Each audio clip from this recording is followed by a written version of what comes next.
మలయాళం ఫిల్మ్స్లో ఏం చేస్తున్నారు సందీప్ అసలు వాళ్ళు you look at any background actor perfect అసలు అది చూసి చాలా సిగ్గేస్తారు అసలు మనం ఎందుకు చేయలేకపోతున్నాం ఏమనంటే ఏం చెప్తారంటే అక్కడ బ్యాక్గ్రౌండ్ డైరెక్టర్ వేరు ఉంటారు అని చెప్తారు. అదంతా కాదు అసలు. Why are Malayalam films so much better than Hindi films? What are you all reading? What are you all watching?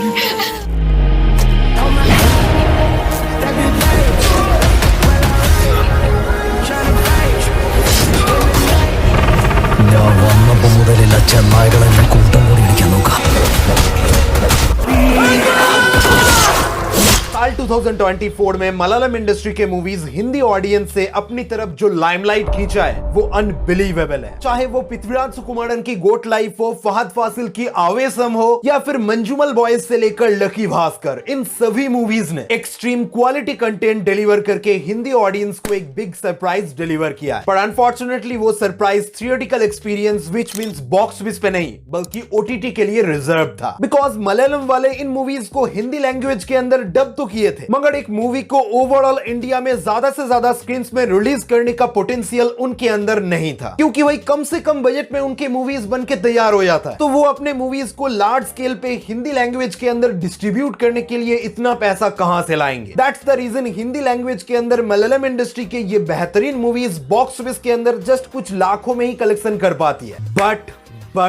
But after Marco उन्नी मुकुंदन इज समथिंग एल्स. वो कहते हैं ना कि हिंदी ऑडियंस इंडियन सिनेमा का हार्ट है. अगर वो लोग किसी मूवी को दिल से लगा लेती है तो पप्पी झप्पी दिए बिना आसानी से छोड़ती नहीं. जिसके ऊपर नॉर्थ बेल्ट के थिएटर ओनर्स अपने ऑनेस्टी दिखा के एक अंडररेटेड मूवी को लेकर हिंदी ऑडियंस के प्यार के ऊपर 4 चांद लगा देते हैं कि पुष्पा 2 चल रही है, चलने दो अपने रास्ते. बेबी जॉन को कोई भाव नहीं दे रहा है, हटाओ यहां से. ऑडियंस का डिमांड क्या है, मार्को लगाओ यहां पे. जी हां, यही नॉर्थ इंडिया की रियलिटी है और रिजल्ट आपके सामने है. शुरुआती तौर में जहां हिंदी बेल्ट में इस मूवी को 50 स्क्रीन्स भी बहुत ही मुश्किल से मिल रहा था, वहीं पर आज के डेट पे ये मूवी ऑलमोस्ट हिंदी बेल्ट के अंदर 800 से 1000 स्क्रीन्स में सक्सेसफुली रन कर रहा है. वो भी हर थिएटर में पुष्पा 2 का छोटा भाई की तरह. तो समझ रहे हो ना मार्को मूवी के सक्सेस के पीछे हिंदी ऑडियंस का कितना इंपॉर्टेंट रोल है. पर मेरे भाई, मार्को मूवी का ये सक्सेसफुल जर्नी क्या इतना आसान था? पिछले साल की बाकी मलयालम मूवीज ऐसी ग्रैंड अचीवमेंट से क्यों पीछे छूट गया, और कैसे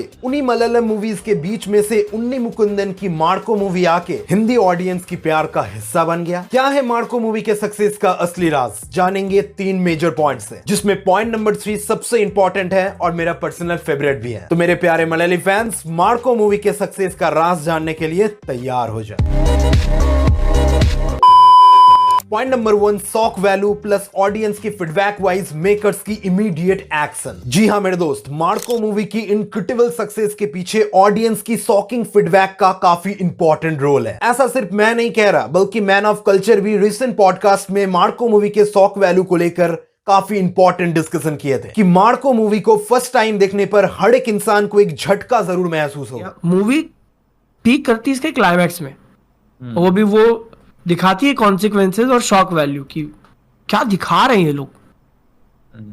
ये ज्यादा शॉक कर देता है कि ये लोग दिखा कैसे रहे. कि भाई पता है ये 18+ मूवी है, पर मेकर्स मूवी के अंदर ऐसी ऐसी चीजें कैसे दिखा सकते हैं. डिस्टर्बिंग मोमेंट्स पे तो मैं बाद में आता हूं, पर तब भी ये मूवी अपने एक्शन सीक्वेंसेस के दौरान जो ब्रुटालिटी का अंदाजा दे रहा है कि सिनेमा के अंदर भी इस तरीके की खून खराबा दिखाना एक्चुअली पॉसिबल है. मेरे अकॉर्डिंग यही सारी चीजें ऑडियंस को एक दफा सोचने के लिए मजबूर कर देता है कि मैंने ये क्या देख लिया, ऐसा सिनेमा तो मैंने इससे पहले कभी भी नहीं देखा है. और एग्जैक्ट ऑडियंस की ऐसी इमीडिएट शॉकिंग रिएक्शन को मूवी के मेकर्स ने इमीडिएटली रियलाइज करके एक्शन लिया है कि मूवी ऑडियंस को शॉक वैल्यू प्रोवाइड कर रहा है, तो हम भी थिएटर ओनर्स को रिक्वेस्ट करेंगे मूवी को पुश करने के लिए. देन मूवी के मेकर्स ने भी साथ ही साथ ज्यादा वक्त बर्बाद ना करके नॉर्थ बेल्ट में थोड़ा बहुत इंटरव्यूज के दौरान प्रमोशन करने की भी कोशिश किया है. इवन मूवी के लीड एक्टर उन्नी मुकुंदन से लेकर मूवी के बाकी कास्ट मेंबर ने भी एक पॉजिटिव माहौल क्रिएट करके रखा था कि भाई हम इतने सालों से कंटेंट ओरिएंटेड मूवीज बनाते आ रहे हैं, तो हमारे दिमाग में भी आया कि एक एक्शन मूवी भी क्यों ना ट्राई किया. मैं 6-7 साल से मैंने कुछ एक्शन किया नहीं था, तो मुझे भी ऐसा था कि मैं ऐसा कुछ एक्शन फिल्म करूँ जो लोगों को पसंद आए. उन्नी मुकुंदन ने खुद कहा है कि हमने सोचा था कि ये मलयालम इंडस्ट्री की सबसे वॉयलेंट मूवी है, पर ऑडियंस ने ये इंडिया की सबसे वॉयलेंट मूवी बना दिया. एंड टुडे जब ये फिल्म हमने रिलीज की दिसंबर 20 तारीख को, तो हमने कहा था कि ये केरला की सबसे वॉयलेंट फिल्म है.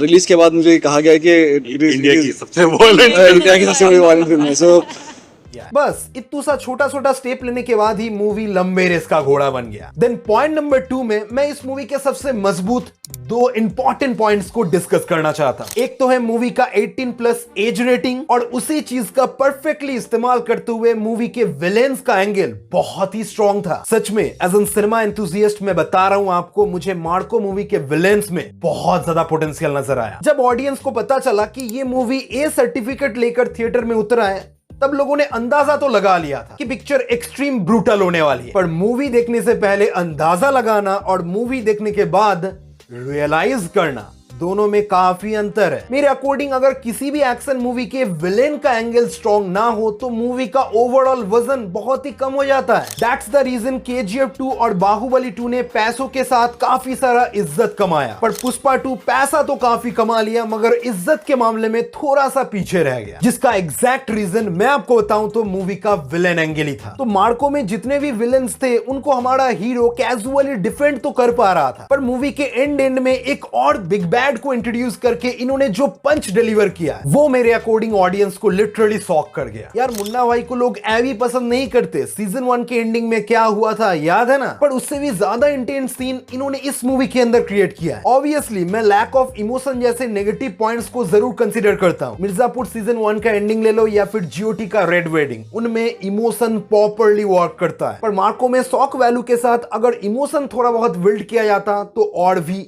वो सीन इंटरेस्टिंग बन सकता था। पर जैसा कि मैंने पॉइंट नंबर 1 में शॉक वैल्यू की बात किया था, वो चीज मूवी के विलेंस पे आकर कंक्लूड होता है। अगर इस मूवी के विलेंस इतना क्रूर ना होते तो शायद ही ये मूवी हमें इतना इंप्रेस कर पाती कि विलेंस अचानक से आए और एक ही रात के अंदर हीरो के ओवरऑल फैमिली को निपटा के निकल गए और हीरो कुछ भी नहीं कर पाया। पर्सनली उस सीक्वेंस की वजह से ही मैं इस मूवी को इतना इज्जत करता हूं, और आई होप आपने भी ये मूवी देखने के बाद ऐसा ही कुछ फील किया है ना?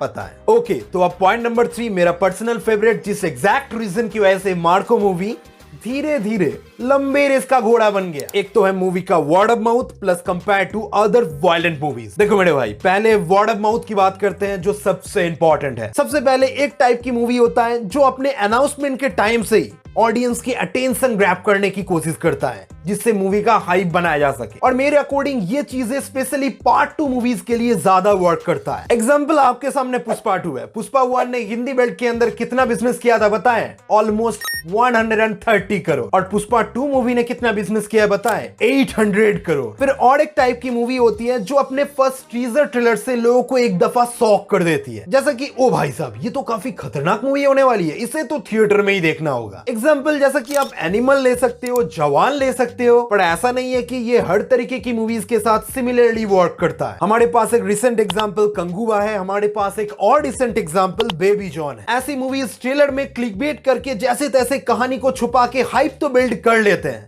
पर एक्चुअल मूवी जब थिएटर में रिलीज होती है हक देते हैं। पर मेरे भाई रिसेंट 2-3 सालों में इंडियन सिनेमा के अंदर एक ऐसा रेवोल्यूशन देखने को मिल रहा है जो काफी इंटरेस्टिंग है, जो चीज 90s के टाइम पे बहुत पहले हुआ करता था, और मैं कहूंगा कि इस चीज का प्रॉपर्ली शुरुआत किया है 2022 में कार्तिकेया 2 मूवी ने, जिसको ग्रैंड लेवल पे कंटिन्यू किया था कांतारा मूवी ने। कि मूवी के बारे में घंटा किसी को पता नहीं होता, पर लोग अच्छी मूवी ढूंढने के चक्कर में कांतारा जैसे मास्टरपीस ढूंढ लेते हैं, और एग्जैक्ट ऐसे ही वर्ड ऑफ माउथ के बल में ये मूवीज धीरे धीरे अपना पकड़ बनाना चालू करता है। और मैं बिल्कुल भी इग्नोर नहीं कर सकता, इस फैक्टर में सबसे ज्यादा इंपॉर्टेंट रोल निभाता है इस टाइम में सोशल मीडिया। चाहे कन्नड़ा इंडस्ट्री की हिडन जिम कांतारा ले लो या फिर रिसेंटली रिलीज मार्को। मैंने एज एन ऑडियंस रियलाइज किया है, अगर यूट्यूब से लेकर कोई भी सोशल मीडिया प्लेटफॉर्म ना होता तो शायद ही मैं ऐसे हिडन जेम के बारे में कभी जान पाता। पर मार्को मूवी के साथ यही एग्जैक्ट चीज और भी बेहतर तरीके से क्यों काम किया पता है? बिकॉज वो मलयालम इंडस्ट्री की पहली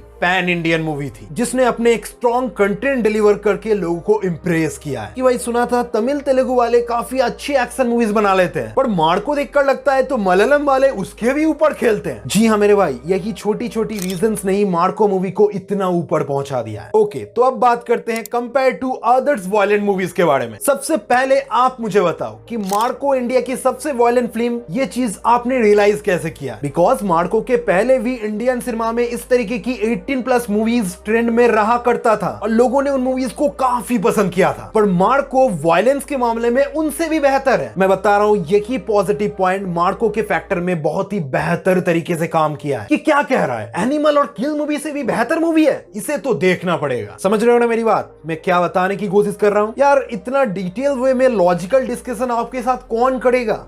तो एक लाइक क्यों नहीं कर रहे हो यार? इतना डिटेल वे में मैंने मार्को के सक्सेस को डिकोड किया है और आप लोग एक लाइक क्यों नहीं कर पा रहे हो? प्लीज यार एक लाइक कर दो। अगर आप लाइक करोगे तो उसके बलबूते में एक और लोगों के पास ये वीडियो पहुंच पाएगा। प्लीज वीडियोस में लाइक कर दिया करो यार। और बाकी वीडियो पसंद आ रहा है तो सब्सक्राइब क्यों नहीं करोगे? कर लो। बस आज के लिए इतना ही। मैं मिलता हूं नेक्स्ट वीडियो में। बाय।